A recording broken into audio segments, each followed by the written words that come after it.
choose to go to the moon in this decade and do the other things, not because they are easy, but because they are hard. Because that goal will serve to organize and measure the best of our energies and skills. Because that challenge is one that we're willing to accept, one we are unwilling to postpone, and one we intend to win.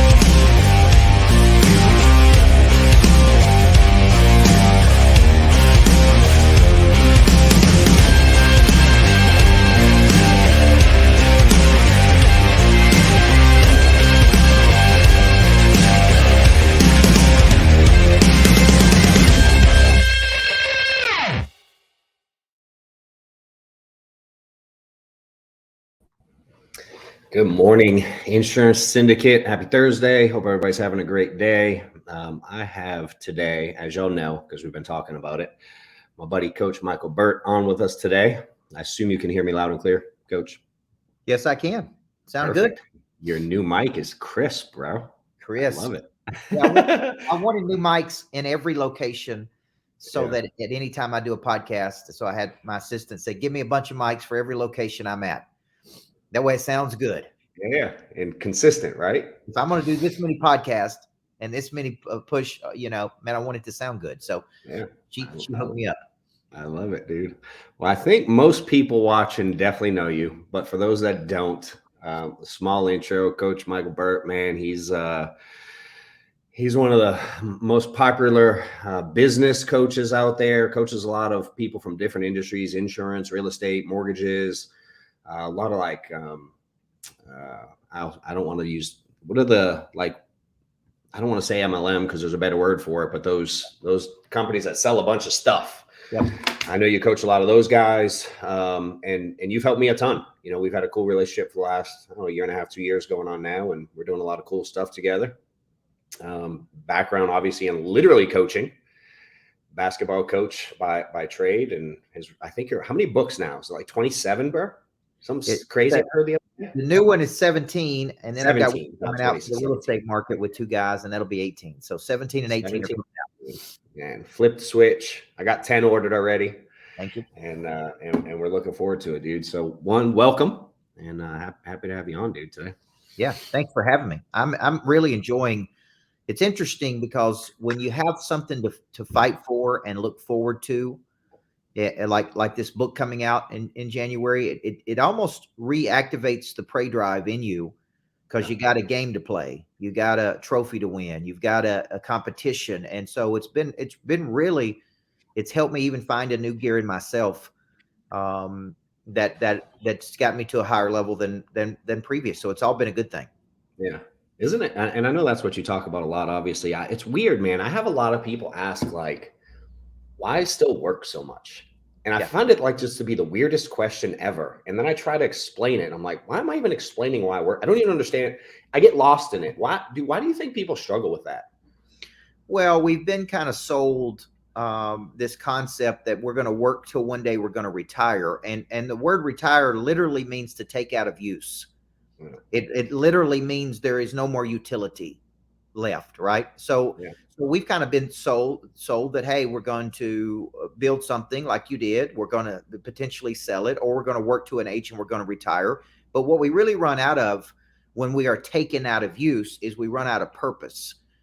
And if you really study, because my mom worked in nursing homes most of her life, she, I asked her why people pass away at the end of their life, just outside of natural causes or something that happened. And she really said 3 things. They run out of money, number one. And because they run out of money, they run out of good care. They don't have good care, right? And they need 24-hour care typically when they get older. She said, number 2, they run out of love. Nobody comes to see them. Nobody comes to visit them. But she said the real reason they pass away is they actually run out of purpose. There's just not a reason to get up and go into battle. I talk about this in the book. King David was a great king in the Bible until he decided to stay home one year. And his own troops, it'd be like your people saying, John, stay home, take it easy, don't go into battle. That really was when his whole life went downhill, when he didn't go into battles. There's something about the way we're hardwired to get up and pursue something. And most people are very unhappy when they're not making progress towards something. And so just selling a business doesn't mean that your life's over. It doesn't mean that your purpose is over. Actually, I actually believe you've found more of your purpose after you sold your business. Yeah, I agree. I think it's I just had a guy, like, I have a dial room right there. There's like 15 desks. Any agent can come in anytime and dial. And I had a guy just literally walk in. He's like, hey, I'm somewhere in your group, and I work with this guy, directed this person hired me, and I'm trying to do this work from home thing, and it's terrible. And I'm like, yeah, I definitely know. He goes, I just figured I'd walk in and see if I could use your office and dial. How does it work here? He's never really been here. I'm like, yeah, man, you can come downstairs and dial. You're always welcome to come do activity, whatever. And he goes, are there a lot of people down there dialing now? And I'm like, dude, sadly, no, bro. You'd think my office would be chock full of people 24/7. Yep. But it's not. Now, we have agents all over the country doing crazy things, but physically, like right out there, there's me and my staff. Yep. Why do you think, because there's a lot of people, obviously this is very heavy with insurance agents, this group, different lines, all lines of insurance. Yep. And I don't think any of them are confused that they're not where they want to be. I don't think any of them are confused that they can improve their family situation, their financial situation, their lifestyle, all the things, the basics. Why do you think that not only my office, but other offices, or even your office, or like, why do you think people know they need to do stuff and just don't? Like, I would think family is a driver, right? Like, gives you some purpose. Yep. But why do you, from your perspective, why do most people know they should do it and still don't do it? Like, why are they stuck? So I address this in the book. There's a whole series of questions that I ask that are just questions I've wondered about my whole life. Why do good people turn bad? Why do people become lazy? Why do people not get interested in their potential? Why do people not want more for their life? And at the end of the day, when you really break down motivation, all motivation begins by wanting something. Okay. Yeah. And if you have satisfied needs, so let's say I'm an insurance person and I'm making $100,000 a year, or 50 or 60. And that's kind of a set point. Milet talks about your thermometer, your thermostat. Let's say you set that set point at 50 or 60,000. You say, I'm making good money. I got a nice little house. I got a good little life. The problem with that is it actually suppresses your prey drive. Prey drive is activated when you actually want something more than what you currently have. Now, you may be going along about life and not know any better, and something comes into your life and it exposes you to something. So think of it as, I see something and I like it, man. I'm like, that's good. I want that. I want a better life. But until that event happens, until that person walks into your life, until you watch that podcast, until you hear a person speak, until you go to a conference, you never really know how to go get it. And that's really, so it's kind of part not knowing. I was talking to a young real estate agent yesterday, and she's, 40 something years old, 3 kids. And she said something to me that got my attention. She said, I've never invested more than $1,000 in my personal development, but I'm only doing 36 or 37 real estate deals. And I said, well, there's a direct correlation between you investing in yourself and learning new skills and the number of deals you're doing. Yeah. Typically the top people who are doing the most deals are investing as much as 10% of their total income in coaching, strategy, masterminds. And so that's why they're doing more. They have more knowledge than other people. So that, to answer your question, until the prey drive is activated through something, embarrassment, think about your life, exposure, environment. This is why coming to the office is so important. I would do any study in the world that could show you that people outperform other people, most people, when they're in an office and an environment where there's an expectation and an environment. But still, it's easy to stay home in our pajamas, wear warm-up suits. It's the path of least resistance, which is why. So don't, now if you come to me and say, man, I'm making $1 million a year working at home in my pajamas, I'd say stay at home and work in your pajamas if you're okay with $1 million. But if you want $5 million, do you need to go where opportunity? Yep. I love it. It's such a wild dynamic, dude. And it's weird because I lived it for so long. Yep. You know what I mean? And I don't even know why I was stuck looking back on it. I'm like, because I was not who y'all know today by any means. And one day for me, dude, it changed in like an instant for me. It was really weird looking back on it. I don't know if that's for everybody or if it's gradual for some people. I just don't. I'm always so intrigued by it. I think it's both, to be honest with you. I think things build up. You reach a level of frustration or embarrassment, and you're just so sick of your performance that one day you just literally, what the book title is, you flip the switch and it's over. And once you activate that drive, it's interesting because I used to coach this guy's worth about $300 million. And he used to say to me, when you go pro in one area, you go pro in every area. It's amazing what happens when you make that decision. It's like you go pro physically, mentally, emotionally, spiritually. It's like, man, I'm tired of playing amateur ball here. I'm tired of making baby money. I'm tired of having all this potential, but not doing something with it. I'm tired of it. And when you get sick and tired of, I have a list of things that's called my tired of effing around list. And it's a list I update pretty regularly. And it's like, man, I'm sick of this. I'm sick of this. I'm sick of this. I'm sick of this. Yeah. What's something you hear? Just playing. Yeah. Huh? Just not having enough staff members, not capitalizing on leads that I generate. Still even at the income level I'm at, I still think it's, my business was up 90% year over year this year. Yeah. Okay. So in essence, it's about $1 million more. I made about $1 million more this year than I did last year. Okay. And, but I still look at that, like, look at the amount of force and energy I exerted for that million. And so it frustrates me. And so it's one of those things like, okay, what if I had 7 more people? What if I had an office? What if I had 50 people on the phone? What if I had this? And eventually it's like, man, I'm going to do something because I'm just sick of talking about it. Yeah. This is a selfish question. What's the deal? Because you've been around some really high end people. Like you said, one guy, 300 million. I know I've heard some stories of you talking about some other guys that are worth they got some FU money. Yep. And I really believe I'm on the path, dude. I don't have FU money yet. You know what I'm saying? Like I do okay. What do you see as the difference between someone maybe like where you and I are at versus a guy that's worth 300, 400, 500 million? But like, what's the differentiator, or like, how do they get? You know what I'm saying? Like, what do you see different? Because I'm not around those type of people. The real differentiator many times is the remarkable boldness they have. It's 2 things: the way they see money, number one, and the way they use money. Their relationship with money is different. Okay. And they truly have total cash confidence that they can go make it if they lose it. So they're not afraid of losing it. Number one, which a lot of people make money and they store it because they're afraid of losing it. And that's a big difference between the big time people. And the other thing is just their remarkable boldness, their disregard for what people think about them. They're not, they're willing to make big moves, big, bold moves. I'm having lunch with Chuck McDowell today. He's a guy that's lost everything, won everything.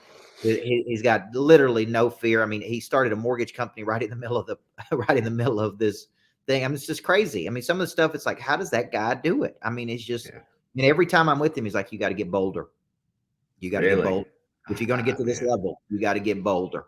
And I think that's really, at the end of the day, their skill sets sometimes are, because I've been around, I spent a significant amount of time, from 2012 to 2015 around Cardone, just being down there in his offices, being around him, did events with him. I watched and observed how high his prey drive was, but his action level was always really, really significantly higher than other people. So if you take some of the insurance people, and there's a big difference between being rich, and I would say if you make over $1 million a year, you're rich, and wealthy. And wealthy, I think you got to get up in the 10 million and above range, or even 20 million and above range, to really be wealthy. And there's a big difference between those levels. Yeah, I agree. And it's funny. Obviously I'm around Sean a lot, and I'm just I feel like I work my butt off, and I see someone like him and I'm like, there's just another gear. Yeah. It's multiple gears. It's crazy. He's the one that I'm around the most that's done the best in that realm. So, and by the way, if any of y'all have questions, feel free to type them. If I see a good one, I'll put it up on the screen. Y'all can definitely interact here. We don't have like a scripted conversation. Y'all know me. I just get in here and start talking, and Coach and I talk several times a week. So I'm just enjoying more time with them, to be honest. But if y'all have anything, please post it. I can see the questions. I'll put something on the screen if it's a good one, and happy to have him answer some of these as well. Yeah. What do you see like in the sales world? Yeah, actually, that's a good one. Let's do that. I'm gonna show Joe's because I like this topic. Okay. Yep. Okay. I can you see that? Yeah, there you go. Yeah. Yep. You talk about A to B. I like this a lot. Yeah, I actually wrote this down in my notes. Thanks, Joe. In the new book, Flip the Switch, a lot of the whole book is about moving a person from where they are, which is A. A is your current position. Okay. And it's everything you don't like about your current position. And it's not income specific. Like you say, look, no matter where I'm at, these are things I'm really frustrated with. This is A. And then I am moving toward B, and B needs to be typically some tangible outcome that I'm trying to drive in a concentrated period of time. And I'm moving with a persistence and an intensity toward that B. Now, what's interesting to me is a lot of people, when I ask them that question, what's your B, they're not clear. Yeah. And if you study the subconscious mind, which I did for this book, the subconscious mind tells me that if you don't tell the brain what to do, it doesn't take an action toward anything. It literally just gets up and takes the path of least resistance, which is why you see me always have my remarkable, you see me always taking notes. You see me always doing A to B. A, I'm current position. And it could be, here's 7 things I'm frustrated with. B is, okay, in an ideal world, these are the 3 things I'm doing every day. This is the revenue my company's doing. This is the life I'm living. This is right. So it gives me something to wake up every day and progress toward. And when I'm making progress, I'm happy and I'm excited. But a lot of people, you ask them, hey, what's your B? What are you trying to do? And they really can't tell you. Yeah. And without that vision, the subconscious mind really doesn't do anything. It just wakes up and it takes the path of least resistance every single day. So for you may say, I want to build an agency. Yeah. I want to add 5 team members.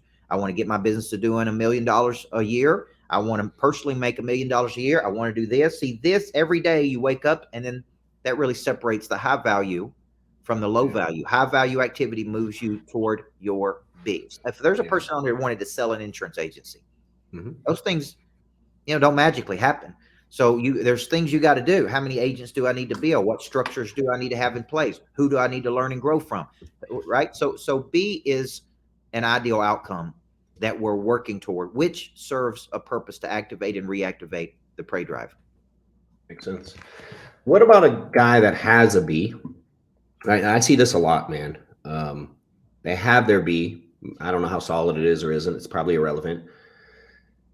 And then like they get, I don't know, they go out and they make some sales presentations this week, and they're like, they don't fight through those difficult times. You know what I'm saying? So like I see a lot of people go like, all right, this is my year. This is my month. I'm going to turn it up. I'm ready to start killing it this year. And I'm going to be a top producer, and I'm going to hit this level in Hall of Fame, whatever they're saying. And then they pick up the phone and they get whacked a few times, and they immediately like get stuck in the mud, dude. So it's like it seems verbally they have a Y. It seems like they have some kind of B where they want to go. Dude, I see so many people like judge a random Tuesday like it's their entire career failed. Yeah. Well, I think it starts with expectation. Okay. And expectation here's my expectation. No matter what I get into, here's what I have found. It is going to take longer than I thought it was going to. It's going to be harder than I thought it was going to be. It's going to cost more money than I thought it was going to. Amen. So look at my expectation. I don't expect it to be easy. I expect it to be a fight, but we're going to find a way to win. Okay. So my mindset is it's not going to be easy. It's going to be hard. Okay. When it's easy, it's like, well, that was a flop because it was easy. Okay. So for you, I think a lot of people start with inaccurate expectation. I'm going to get an insurance license. I'm going to make $1 million my first year. Right. And a lot of your income is in direct proportion to your skill level. Yeah. The stronger the skill level, the more income you're going to make. And so what a lot of people don't do is they don't get interested in mastery.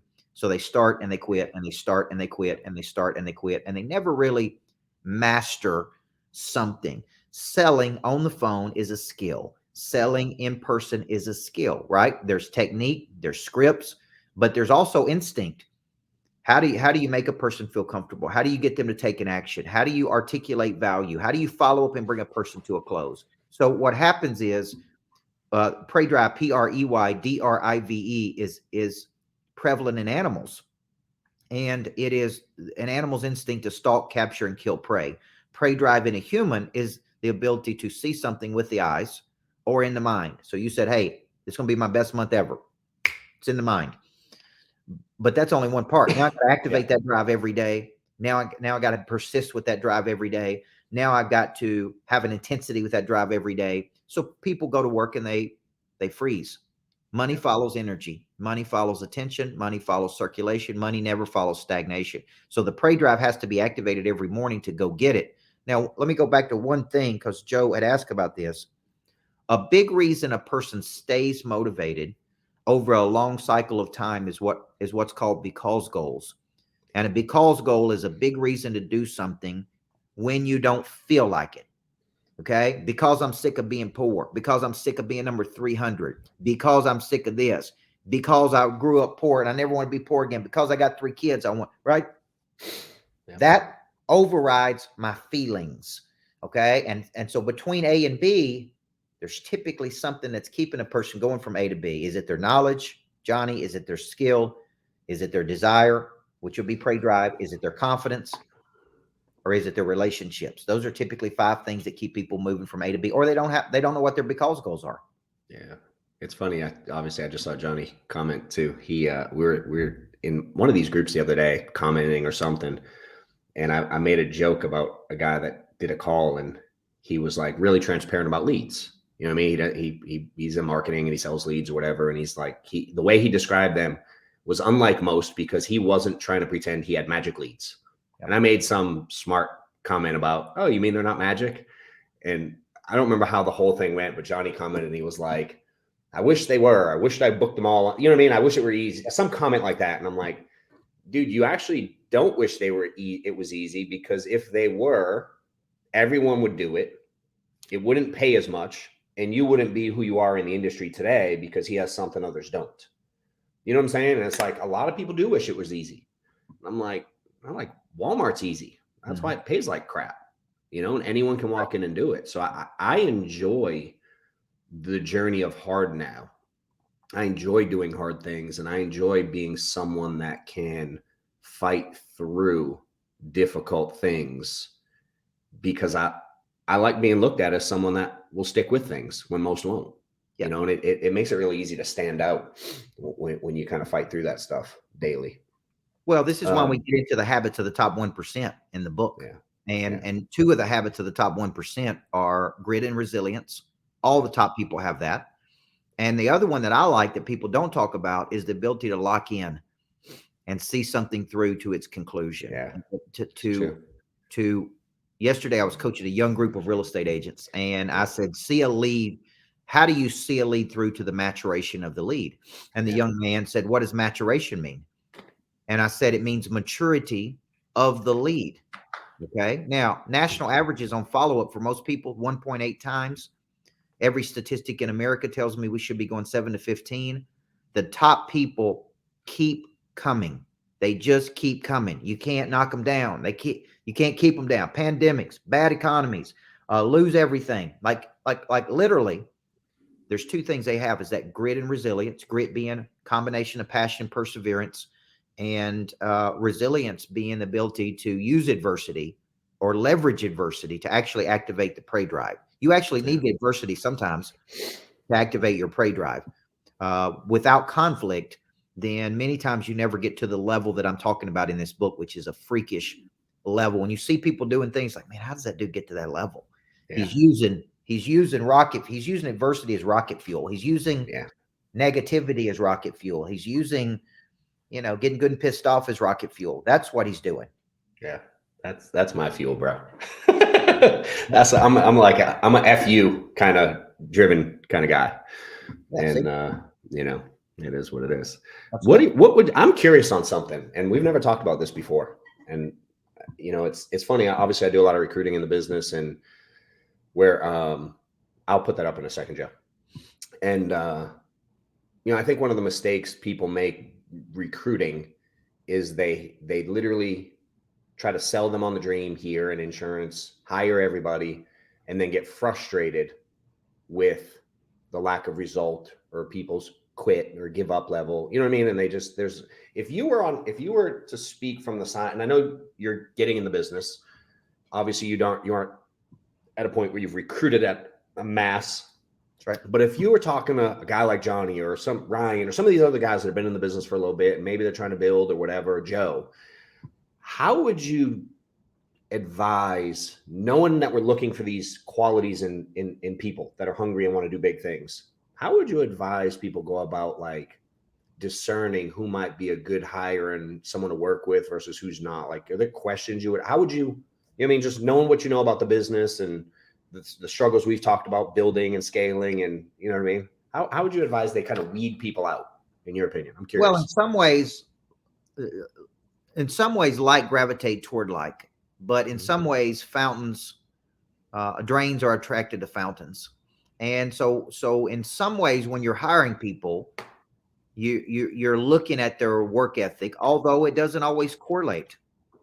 For example, I hired a person once because they worked out at 4:30 every morning at CrossFit. And I just swore, I told my wife, I said, I know they got to have some toughness about them. Yeah. They did have toughness for CrossFit, but they didn't have toughness for my work. Yeah. So it taught me a valuable lesson. Just because they're tough in one area of life doesn't mean they're tough in every area of life. Yeah. And so what you're really looking for when you're hiring people is their prey drive, which would be their ability to embrace the suck, their perspective. You're looking for how do they show up over and over. When we interview people today, they typically go through an interview of 4 or 5 people, including my wife, because she is a great BS indicator. And she's great at I like people who look good. And actually, I like plow horses versus show horses. And the only way to know if you're a plow horse is in many ways to put you in the fight and see if you just keep going, right? Yeah. I really believe, John, that I could get hired by almost any company in the world today. Mm-hmm. And within a very short period of time, move the needle, move the revenue needle, move the operational needle, move the customer needle, just because of the skill sets I've tried to develop over the years. But what I have found is that not many people can do that. Yeah. So it's like if I said, hey, man, I'm hiring you to come over here to run my coaching business, and I'm expecting you to help us drive more revenue, I would think a very talented person would be able to walk in, learn the game pretty quickly, and get on the phones and start selling. Okay. And just creating. But I have found that it's not really that easy. That's why skilled labor is a lot harder to find in today's society, and especially people with a high prey drive. It's uncommon in many ways. Yeah. What's your intentionality, or how do you go about? I struggled with how different everybody is, different personalities, the way people hear things, feel things, learn. Like, what's your intentionality there? Because I think that'll help a lot of people. So a lot of us struggle with that. It's like you can't coach everybody the same. Yeah, I assume you have some thought. Well, I do. I think what I try to figure out, and this kind of goes to Tony Merwin's question as well, is I really believe you could sum people up into 4 categories: knowledge, skill, desire, and confidence. Every person. And top people have those 4 things. When they don't have those 4 things, you have what's called a critical conversation. And I have critical conversations with people on my team every day. Man, you're not putting the effort in.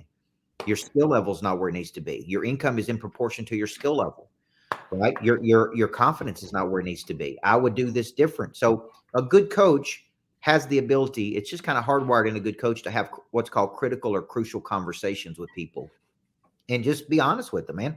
You're not playing at the level you're capable of at. And it's one of these 4 things: knowledge, you don't know what you're doing; skill, you don't know how to do it very well; effort, you don't put the effort in as defined by how many high value activities, how many phone calls, or, man, you just don't have confidence, which is always a byproduct of knowledge, skill, and desire. So that's why I love the whole person theory: body, mind, heart, and spirit. Yeah. You could give me any insurance agent today, and I could very quickly observe which of those areas they need help in. And the people making the most money are incredibly strong in all 4 areas. Yeah. Makes sense. I love it. What do you got coming up, dude, that people can attach themselves to you? I want to let you give out, because I know you got a ton going on. You're always doing. I get to obviously be around you a little bit. You work a lot, bro. And you in that remarkable. I'm like, I watch you do that, and I'm like, I wish I could be that organized and take that many notes and remember where I put them. Yep. But what do you got coming up, man, that people can maybe have an opportunity to get around you, get coached by you? I know we got some things coming up together. What do you have that you want to share? Well, the first thing I think people can do is, if they purchase the book, I'm doing a big event on the 13th called Activate. Mm-hmm. And it's all around the new book, the launch book. It's if you it's free. The event's completely free, but we do encourage people to buy the book. If you go to my website, coachburt.com, or the website you guys have been posting, then boom, you can purchase the book, and then you get access to all these other things. I give you a breakdown of how I visionary a year. I give you audio recordings of the book. I give you all these 90 days of Pray Drive for lunch every Wednesday. So we're really encouraging people to purchase the book, but the 13th would be the next big thing they could do. Obviously, I've coached a lot of top insurance people on how to become people of interest. Mm-hmm. So I have a boot camp called Person of Interest and the Micheal Burt School of Speaking, Coaching, and Writing, which really teaches people how to take a message and bring it to the marketplace to position themselves as key experts in the industry. Yeah, I love it. Did you see the email I sent you a few minutes ago yet? I did. Yeah. I just see it was coming in. Yep. Good. Cool. So Coach is going to, for those that are with us or want to come see, obviously we have a big event every year, early February in Lone Depot Park, and Coach is going to be a headline keynote speaker there. So we're finalizing details of schedule and things like that. So he'll be with us. I think it's the February, I'm not on the calendar, 1st, 2nd, 3rd, that first weekend in February. So that'll be cool. Probably, I don't know, 15,000+ people there speaking. So it'll be cool to see there. What's the most you've spoken in front of at once, dude? I'm curious. I think probably 10,000 at Mandalay Bay. It was the biggest audience at one time. 10,000 at Mandalay Bay in Las Vegas. 10x. Yeah. If y'all haven't seen him speak in person, dude, I love it. Like, I'm not afraid to get up and talk in front of people, but dude, your skill set's a different level.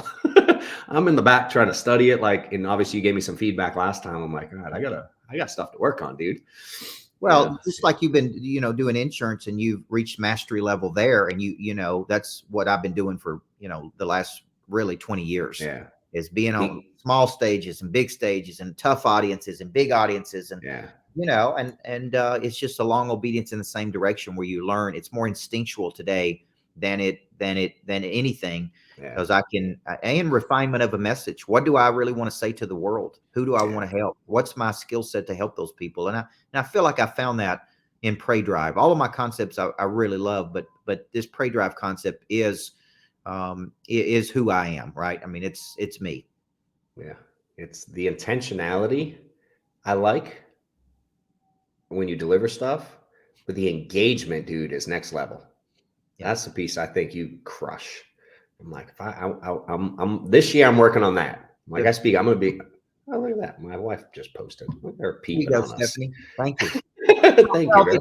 To me, I'm a coach. Hey, be clear. She's never come on a show yet. She's here for you, bro. This ain't because of me. Well, I got something to tell you is that my wife was so excited to get some of those shoes that Stephanie told me to get her. As I got her 2 pair.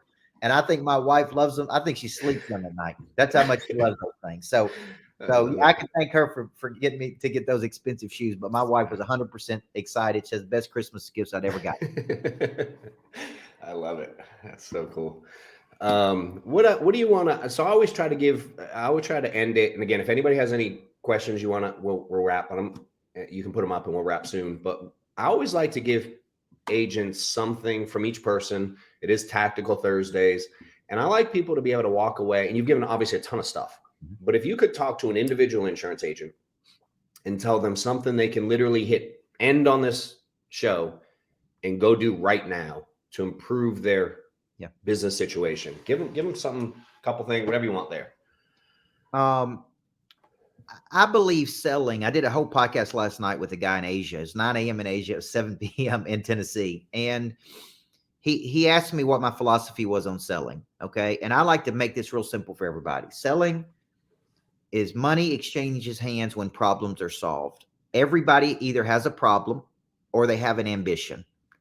Okay. And so what I do that's very tactical when I'm talking to people is I initiate a lot, which means I initiate conversations a lot with people. Okay. I connect with people, and then I locate their ambition. And the craziest question is a real simple question. I ask people, what are you trying to do? And almost everybody tells me. I've never had a person not tell me, I'm trying to do this, I'm trying to do this. If I was selling insurance, it'd be the exact same way, man. Are you trying to protect your family? Something were to happen to you? You know, do you feel like you're properly protected? And most people are not, as you know, as you told me, 70-something% of people are not. And I just have a conversation with them. But once I locate the ambition, once I locate their desire, once I locate their problem, now I know how I can help them.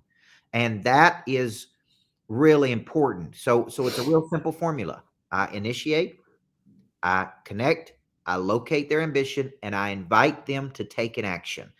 Okay. I invite them to take the next step because I try to keep that momentum going. And if they don't take action that day, I keep them in a forward position, and I'm pretty strong in our follow-up. And I do believe that you keep following up until you bring it through to its natural conclusion.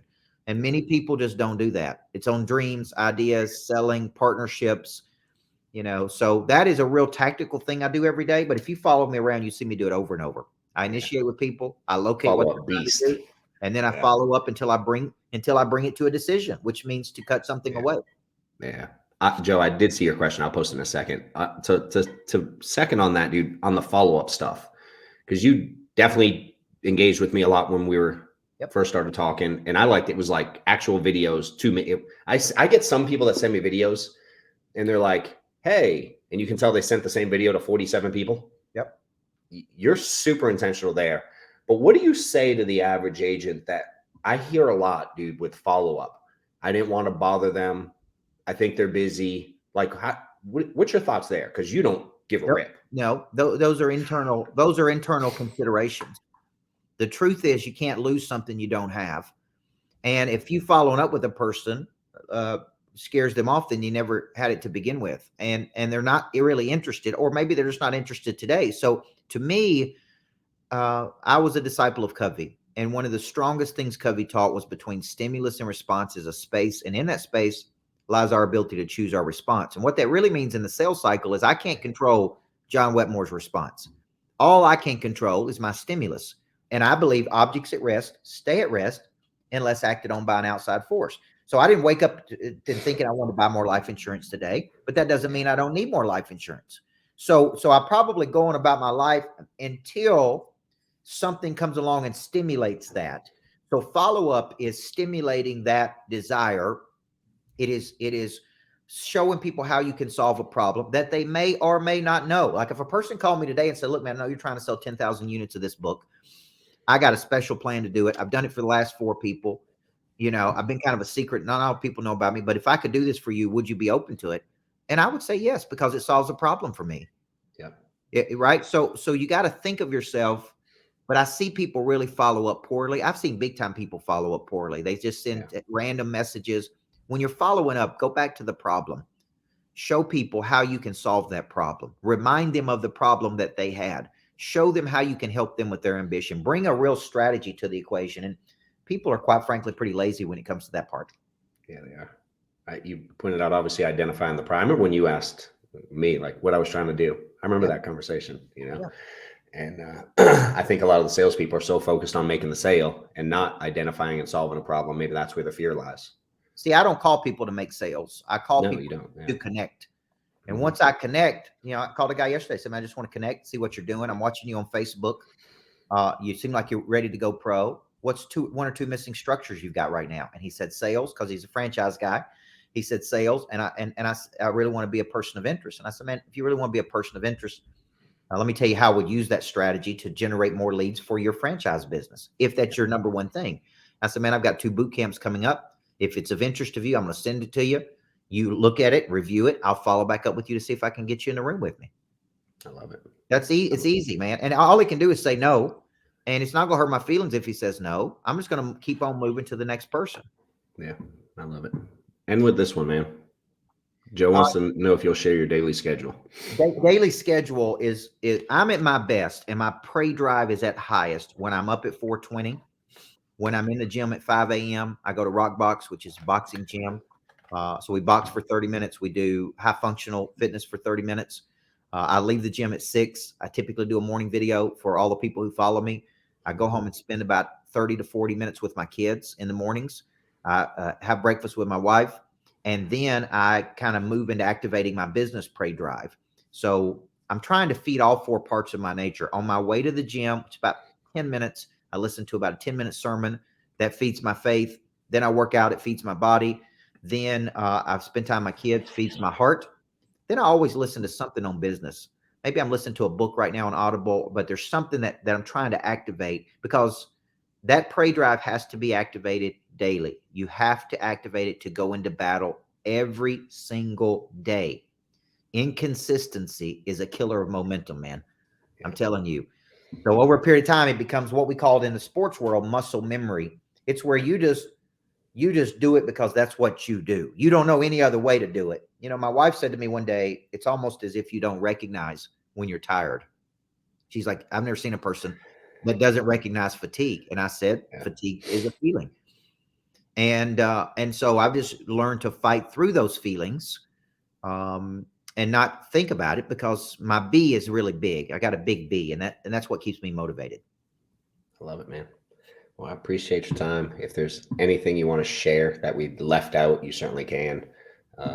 No, I think, man, I love working with insurance people. I've loved it for years. I remember meeting, you and Stephanie and Dallas. I immediately knew you were 2 people I wanted to interact with. And I'm not afraid, man. I just walk right up to people and say, man, hey, you look like somebody I need to know. Y'all are well put together. You're a good looking couple. Seems like you have some success.